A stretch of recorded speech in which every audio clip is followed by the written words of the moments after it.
Muling kinilig ang fans sa reunion ng Ju Shane na spotted sa premiere ng Love is Never Gone TV series.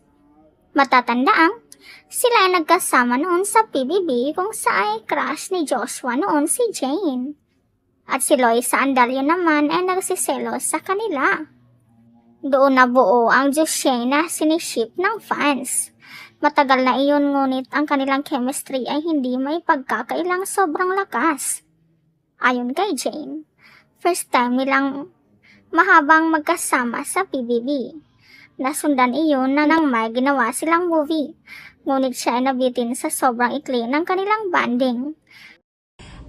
This isn't the first time naman na nagka-work kami after PBB, pero it's been a while. First time in a long time. Ito yung first na mahaba natin. Yes, right? yes. Kasi dun sa nakaraan yung sa movie, medyo bitin ako eh. Nabitin ako.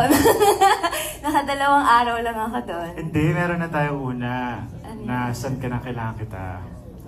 O sige na nga. After After that. ng mahabang panahon, nagkaroon tayo ng Yes. sarili buhay. Ito ulit yung parang... So, Masaya din ang aktor na kanyang muling nakasama si Jane sa Love is Never Gone.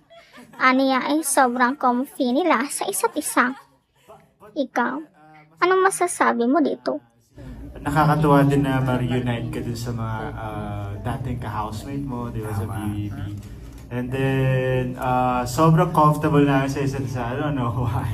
Bakit ka ba? kasi, marami nang pinagdaanan. Parang si Lara Jean at si So, yeah. Theo. Marami na silang pinagdaanan. So, parang masasabi ko, perfect din yung character natin. Oo. No?